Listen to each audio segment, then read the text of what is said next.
A racist principal suspends a black teen for cheating on an impossible math problem. But that principal has no idea that the student he is about to destroy is a certified genius, and he just made the biggest mistake of his entire miserable career. This is the story of how one man's arrogance led to his complete and total destruction. Principal Arthur Thompson's office is a shrine to mediocrity. The walls are paneled in a dark, fake wood that drinks the light from the single tall window. His desk is a vast, empty continent of polished mahogany, a throne from which he surveys his tiny, crumbling kingdom of Northgate High. On the credenza behind him, trophies gleam under a dedicated spotlight. They are for debate championships from a decade ago, for a state football title won before any current student was born, for perfect attendance records achieved by committees he chaired. They are not his trophies, but he has claimed them through proximity, through the sheer force of his presence in this room. He is a man who wears his authority like a cheap, oversized suit, the fabric straining at the seams of his self-importance. He is a man carved from granite and prejudice. His eyes, small and buried in a fleshy face, scan the document on his desk. It's the results of the State Math Olympiad preliminary exam. His finger, thick as a sausage, traces down the list of names. Adams, Bell, Carson. All the usual suspects from the affluent side of the tracks, the kids whose parents donate to the school improvement fund and send angry emails if their child gets a B+. Then his finger stops. It rests on a name that does not belong. Wallace, Jamal. First place. A perfect score. Thompson's lip curls into a sneer. It is a physical impossibility. A glitch in the system. A lie. He knows Jamal Wallace. He knows him by the worn-down heels of his sneakers, by the faded logo on his second-hand hoodie, by the address on his student file that places him firmly in the dilapidated apartment blocks on the east side of town. He knows him as a ward of the state, a statistic, a problem to be managed until graduation pushes him out into the world where he can become someone else's problem. A boy like that does not get a perfect score. He especially does not get a perfect score by solving the final question, the infamous question 12. It is a traditional feature of the exam, a problem so complex it is considered unsolvable by high school students. It's a tiebreaker designed to separate the geniuses from the merely brilliant. Most years, no one even attempts it. This year, one student solved it. Jamal Wallace. Thompson snorts, a wet, unpleasant sound. The conclusion is obvious. The boy cheated. He presses the intercom button on his desk, his thumb mashing it with satisfying force. Miss Potts, get me Jamal Wallace. And have Mrs. Davison from the math department meet me in my office. Immediately. The summons comes during fourth period calculus. Jamal sits in the back row, as he always does. He is a ghost in the classroom, a tall, lanky silhouette folded into a desk too small for him.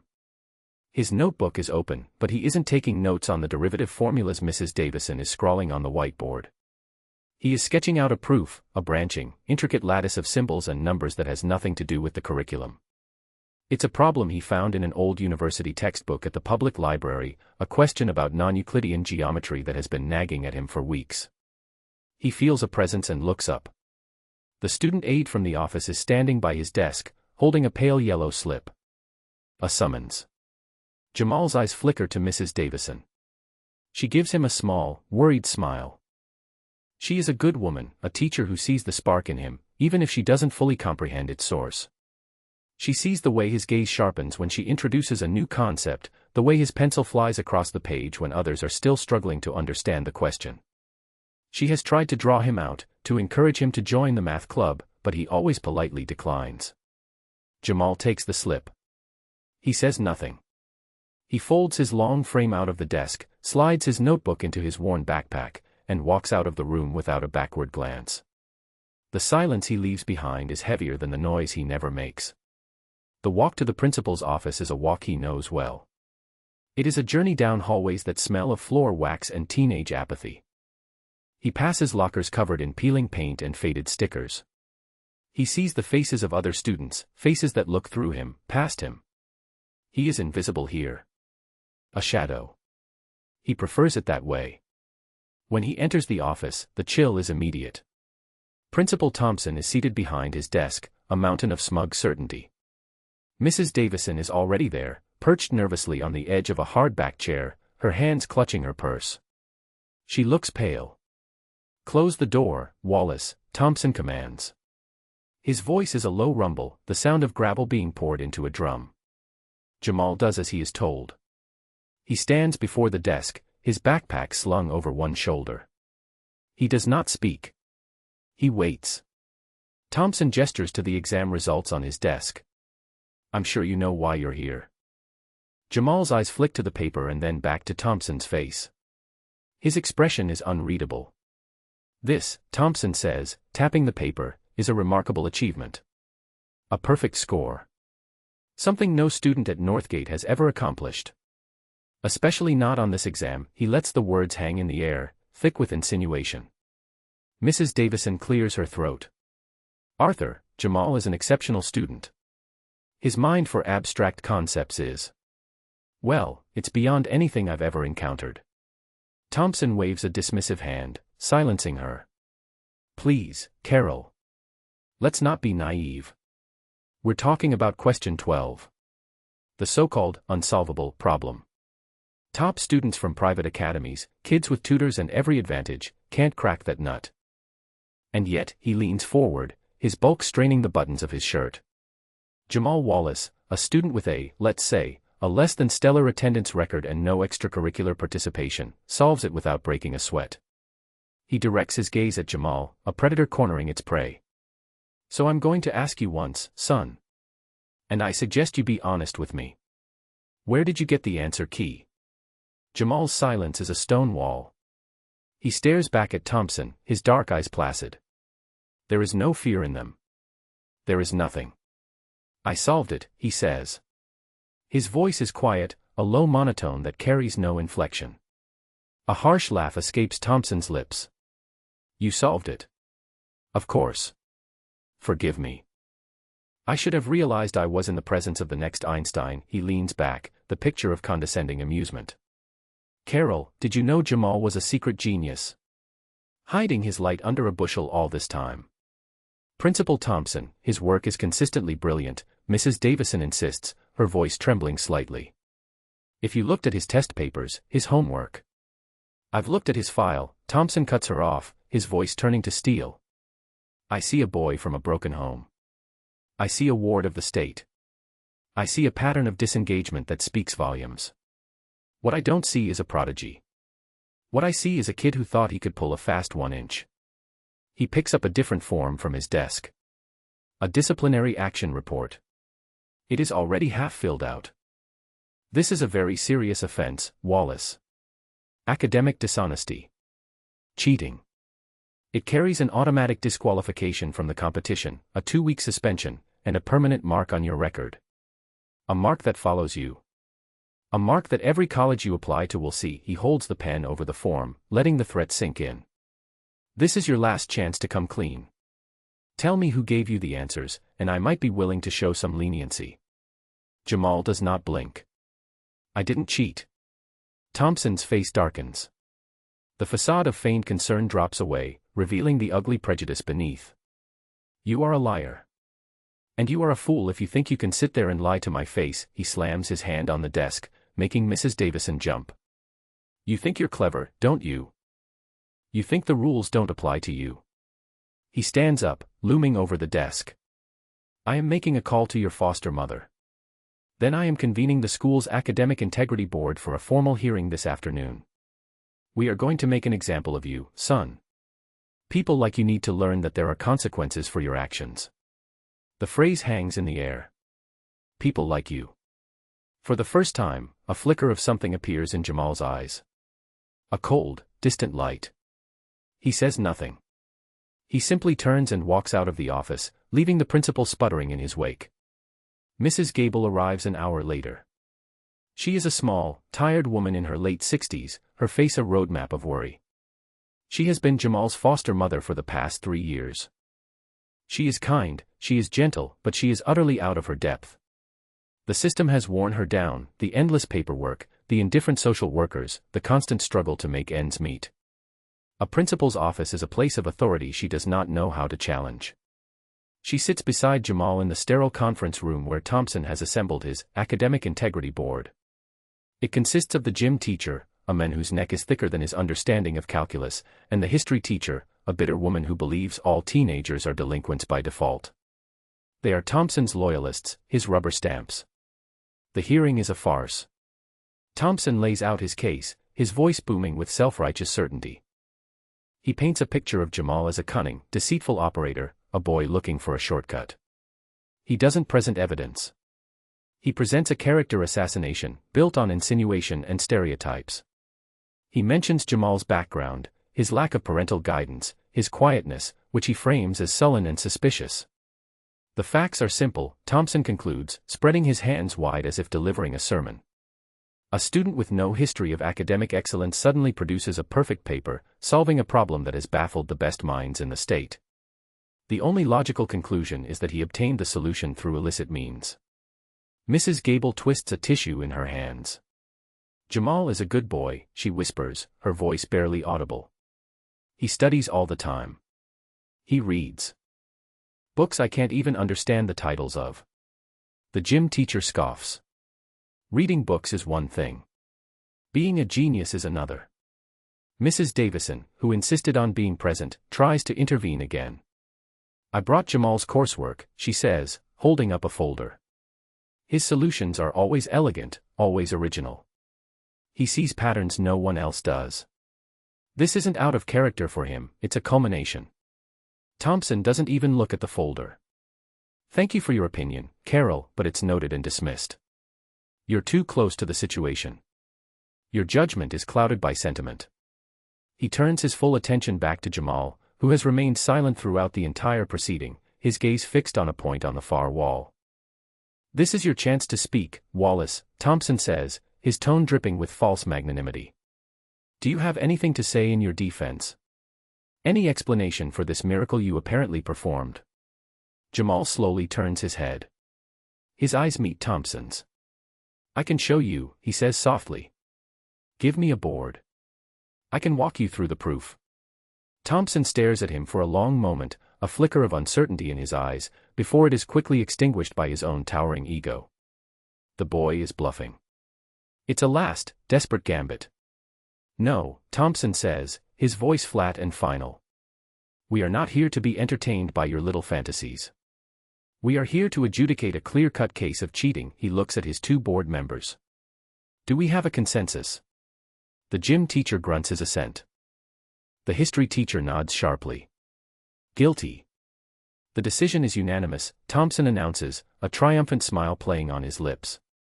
Jamal Wallace, you are hereby suspended from Northgate High for a period of 2 weeks. You are disqualified from the Math Olympiad. A formal letter detailing your academic dishonesty will be placed in your permanent student file. This hearing is adjourned. He bangs a small wooden gavel on the table, a prop he keeps for just these occasions. The sound is sharp, decisive. It is the sound of a future being broken. Mrs. Gable lets out a small sob. Mrs. Davison looks utterly defeated. But as they are filing out of the room, Thompson stops Jamal with a hand on his shoulder. His grip is surprisingly strong. He leans in close, his voice a low, venomous whisper meant only for Jamal. It's a shame, he says, his breath smelling of stale coffee. With your background, a boy like you needs every advantage he can get. You could have made something of yourself, maybe gotten a scholarship to a state school. Pity you threw it all away, he pauses, letting the cruelty land. I guess the apple doesn't fall far from the tree. That is the moment. The moment the line is crossed. The moment the battle ceases to be about a math test. Jamal stops. He doesn't pull away. He simply stands there, and the air around him seems to drop 10 degrees. He slowly turns his head, his eyes locking onto Thompson's. The placid, empty look is gone. In its place is something ancient and cold. Something that makes the hairs on Arthur Thompson's arm stand on end. Jamal says nothing. Not a word. He doesn't have to. Thompson, rattled by the look in the boy's eyes, quickly releases his shoulder. Get out of my school, he barks, his bravado a thin shield for his sudden unease. Jamal turns and walks away, his steps measured and calm. He does not look back. He walks past his weeping foster mother and his crestfallen teacher. He walks out into the hallway, a silent, solitary figure. Arthur Thompson watches him go, a knot of inexplicable dread tightening in his stomach. He shakes it off. He won. He had asserted his authority. He had put the boy in his place. He has no idea that he has just signed his own death warrant. The next morning, Thompson decides to make the spectacle public. An all-school assembly is called in the auditorium. It's an unusual move for a disciplinary matter, but Thompson wants to send a message. He wants every student at Northgate High to see what happens when you challenge his authority. He wants them to see the consequences of dishonesty. He stands on the stage, basking in the light, the microphone in his hand transforming his voice into the booming command of a god. He has Jamal brought from the in-school suspension room and seated on a lone chair on the stage. A public shaming. Jamal sits there, impassive, his hands resting on his knees. He stares out at the sea of student faces, 1,000 pairs of eyes filled with a mixture of curiosity, pity, and scorn. He is completely alone. "Good morning, students," Thompson begins, his voice echoing through the cavernous space. "I have called you here today to discuss a serious matter. A matter that strikes at the very heart of our institution. The matter of integrity." He paces the stage, a practiced performance of a concerned educator. He speaks of honor, of hard work, of the trust that forms the bedrock of their community. He never says Jamal's name, but everyone knows who he is talking about. The boy in the chair is a prop in Thompson's morality play. "Recently, we had an incident," Thompson continues, his voice dropping to a somber tone. "An incident where a student chose to forsake these values. A student who, through deceit, attempted to claim an honor they did not earn. This is not just a violation of our school's rules. It is a betrayal of every student here who works hard, who studies, who strives to achieve honestly." He stops pacing and turns to face Jamal. "While suspension is the standard punishment, I believe this situation calls for a more visible response. We must send a clear message that cheating will not be tolerated at Northgate High. It is a cancer, and it must be cut out." He is about to deliver his final, crushing verdict. He is about to announce the permanent black mark on Jamal's record to the entire student body. He raises the microphone to his lips, a triumphant smirk beginning to form. And then the auditorium doors at the back of the hall swing open. They open with a loud, authoritative bang that cuts through Thompson's speech. Every head in the auditorium swivels around. Framed in the doorway are 3 figures. A woman in the center, flanked by 2 men. They are not teachers. They are not parents. They are dressed in dark, impeccably tailored suits that look more at home in a corporate boardroom than a high school auditorium. They radiate an aura of power and seriousness that makes the air crackle. The woman in the center steps forward. She has sharp, intelligent eyes and silver hair cut in a severe, elegant style. She walks down the center aisle, her heels clicking on the linoleum with a rhythmic, unhurried cadence. It is the sound of an approaching reckoning. Thompson stares, his mouth agape. Who are you? This is a closed assembly." The woman doesn't break her stride. She walks all the way to the foot of the stage and looks up, first at the bewildered principal, and then at the boy in the chair. A small, almost imperceptible smile touches her lips as her eyes meet Jamal's. It is a smile of recognition. Of relief. She turns her gaze back to Thompson, and the smile vanishes, replaced by a look of glacial disdain. "My name is Dr. Eris Thorne," she announces, her voice clear and resonant, needing no microphone to fill the suddenly silent hall. "I am the chair of the Department of Mathematics at the Massachusetts Institute of Technology." A collective gasp ripples through the student body. MIT. Thompson's face, which had been flushed with righteous fury, drains of all color. He looks as if he has been punched in the gut. "MIT," he stammers. This is a high school disciplinary matter. It has nothing to do with you." "On the contrary, Principal Thompson," Dr. Thorne says, her voice cutting through his protests like a surgeon's scalpel. "It has everything to do with me. And everything to do with MIT," she gestures toward the boy on the stage. "I'm here on behalf of my future student, Mr. Jamal Wallace." The world tilts on its axis. The power dynamic in the room doesn't just shift, it shatters and reassembles itself in a completely new form.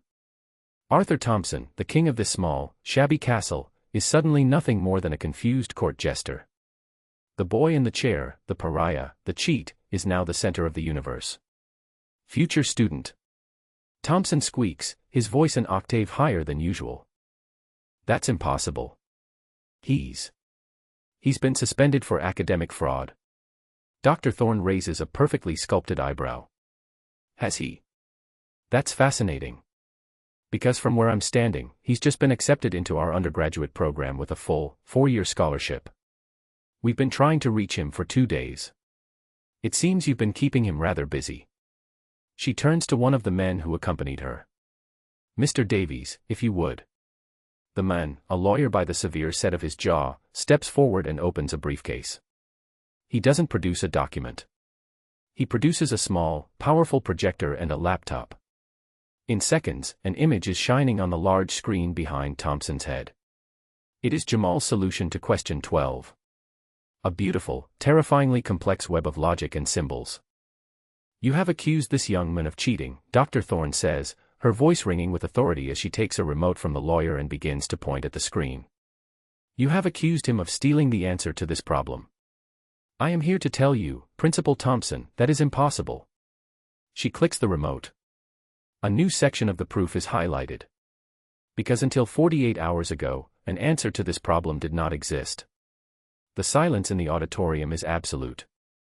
Question 12 on your little state exam was not, as you believe, some recycled tiebreaker, she explains, her tone that of a professor lecturing a particularly slow student.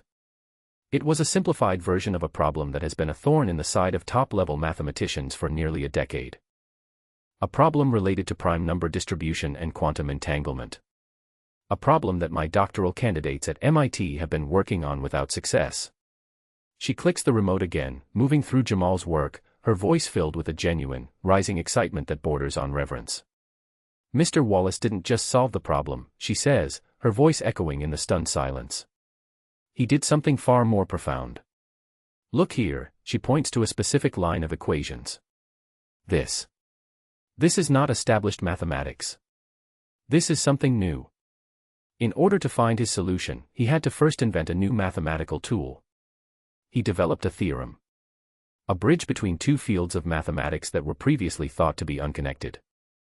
She turns her gaze from the screen to the audience of students, and then to the faculty sitting in the front rows. What you are looking at is not a high school exam paper. It is a work of revolutionary genius. This isn't cheating. This is a discovery. A theorem that will likely be studied for generations. A theorem that will, in all likelihood, be named the Wallace theorem. The weight of her words crushes the air from the room. Arthur Thompson stands on the stage, a statue of impotent rage and confusion. His mouth opens and closes, but no sound comes out. His entire world, his entire sense of order, has been dismantled in front of 2,000 people. One of his cronies from the hearing, the history teacher, sees the way the wind is blowing. She stands up from her seat in the front row. I said we should look at his coursework, she sputters, desperate to distance herself from the sinking ship. I told Principal Thompson he was a special talent, but he wouldn't listen. The betrayal is swift and absolute. The gym teacher just sinks lower in his seat, trying to become invisible. Dr. Thorne ignores them. She has bigger fish to fry. For the past 18 months, she continues, the academic world has been buzzing about a series of anonymous papers posted online under the pseudonym Calculus Prime. These papers have offered groundbreaking insights into some of mathematics' most difficult problems. We at MIT, along with scholars at Caltech and Cambridge, have been trying desperately to identify the author.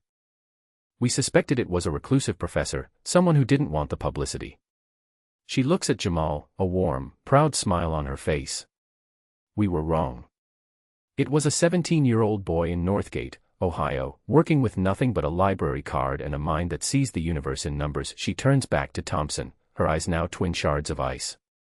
We finally identified him through the Olympiad. He used a particular notation in his proof for question 12, a signature that matched the Calculus Prime papers. We contacted the state examination board, and they gave us his name. She takes a step closer to the stage, her voice dropping to a low, dangerous growl. And when we came here to offer him a place among the world's brightest minds, we find you. A petty, ignorant tyrant, parading him on a stage to publicly humiliate him. You didn't see a genius. You saw a black kid from the wrong side of town, and you made an assumption. You accused him of stealing a solution that no one on this planet could have given him, because it existed only in his own magnificent mind. Thompson finally finds his voice. It is a pathetic, strangled shriek. This is absurd. A conspiracy. He's a child. He's a delinquent. He can't have done this. He stole it.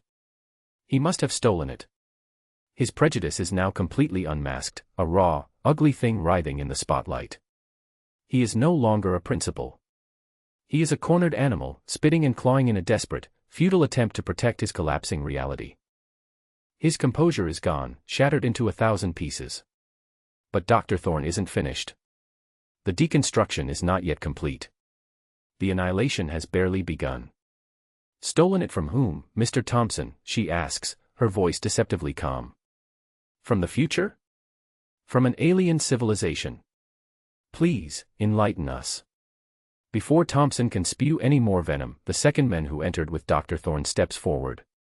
He is the lawyer, Mr. Davies, and he holds a thick file in his hands. He walks to the microphone Thompson has abandoned.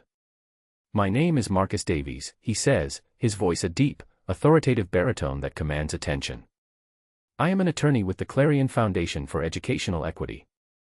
For the past 6 months, our foundation has been conducting a quiet investigation into this school district, following numerous anonymous complaints of discriminatory practices.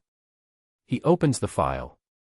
Principal Thompson, your record here is quite illuminating. He puts on a pair of reading glasses and begins to read.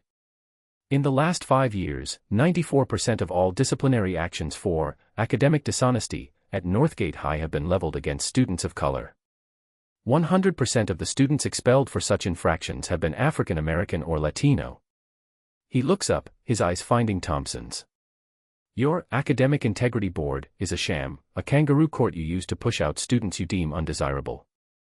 You have systematically denied gifted programs to children from low-income neighborhoods, redirecting funds to athletic programs and campus beautification projects in wealthier areas.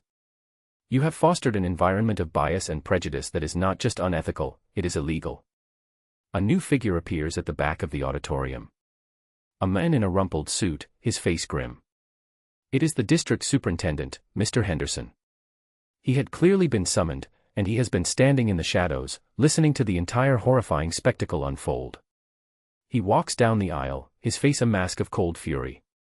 He doesn't look at Dr. Thorne or the lawyer. He walks directly onto the stage, past the cowering Thompson, and takes the microphone. Arthur Thompson, the superintendent says, his voice shaking with barely controlled rage. You are relieved of your duties as principal of Northgate High, effective immediately. You are a disgrace to this district and to the profession of education. He turns to the school security guard, a man Thompson had bullied for years. Frank, please escort Mr. Thompson off the premises. He is not to re-enter this building. The public humiliation is absolute. The guard, Frank, who always flinched when Thompson spoke to him, now stands tall. He walks over to the sputtering, defeated men and gestures firmly towards the exit. This way, Arthur. The use of his first name is the final, perfect indignity. Stripped of his power, his authority evaporated, Arthur Thompson is just a man. A pathetic, red-faced man in a cheap suit, being led off his own stage in shame in front of the entire school. The students watch in stunned silence, then a few scattered claps begin, growing into a wave of applause. Not for Thompson's downfall, but for the boy still sitting calmly in the chair. As Thompson is being led away, his career in ruins, his life destroyed by his own bigotry, Jamal finally stands up. He looks at the men who tried to break him. He looks at him, and for the first time, he speaks directly to him, his voice quiet but carrying across the now hushed auditorium. You were right about one thing, Principal Thompson, Jamal says, his voice clear and steady. I did learn a lesson. Thompson pauses, a flicker of hope in his eyes. An apology. A retraction. I learned, Jamal continues, that you were so busy looking at my file, you never bothered to look at my work. You didn't see a student. You just saw a problem you wanted to get rid of. It is the final nail in the coffin. A simple, devastating statement of truth. Thompson flinches as if struck. He is shoved along by the guard, and then he is gone. The fallout is swift. The karmic retribution is absolute. Arthur Thompson is not just fired. He is prosecuted. The Clarion Foundation's investigation uncovers a deep well of corruption, not just discriminatory practices but financial malfeasance. He had been embezzling funds from school programs for years, redirecting money meant for textbooks and special education into slush funds for his own personal use. He is charged, tried, and found guilty. The judge, an alumnus of Northgate High who grew up on the east side of town, makes an example of him. He is sentenced to 10 years in a state prison. His teaching license is permanently revoked. His pension is seized to pay restitution to the school district. His name is scraped off the plaque in the lobby. He is erased. The 2 teachers on his SHM Integrity Board face their own reckoning. The history teacher, who tried to save herself, is fired for her complicity. The gym teacher is demoted and reassigned to a middle school on the other side of the state, a pariah among his colleagues. The school district is placed under state oversight. The superintendent launches a full-scale reform, creating a new, independent board to review all past disciplinary cases from Thompson's tenure. Dozens of wrongful punishments are overturned. New funding is poured into the neglected programs for gifted students in low-income areas. A new scholarship is created, funded by an anonymous donation from the Clarion Foundation. It is named the Jamal Wallace Award for Excellence in STEM. Jamal's life transforms. He is no longer a ghost in the hallways. He is a local hero, a national news story. The boy who humbled a tyrant with a theorem. But he deflects the attention, focusing on his work. He spends the summer at MIT in a pre-freshman program, not because he needs it, but because he wants to be there, surrounded by people who speak his language. Dr. Thorne becomes his mentor and his fierce protector.